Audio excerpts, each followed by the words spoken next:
Hello everyone, welcome back to my channel. In today's video, we are going to learn how to find the QR code on the ZARA app. This feature is super handy for quick in-store purchases or order pickup. Now let's get started.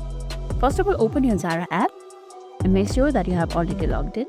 Once you are on the home screen, tap on account icon on bottom right corner of the screen. And this is where you will find all your profile details, including your purchases history. From the account menu, select purchases or orders, and here I have purchases as my first option. Tap on it. This section lists all the orders that you have placed through the app. I haven't purchased anything yet from the ZARA app, so I will explain you the process and follow the process, and you will be able to find QR code on your ZARA app. Now select the order you need the QR code for. Once you open the order details, you would see an option labeled QR code or scan code. This code is used for in-store pickup or to streamline return. Tap on QR code to display it on your screen. You can now show this code at the store for pickup, return, or any service that requires it. And that's how you find QR code on the ZARA app. If this video made your day a little bit easier, don't forget to like and subscribe for more amazing tips. Thanks for watching, and I'll catch you in the next one.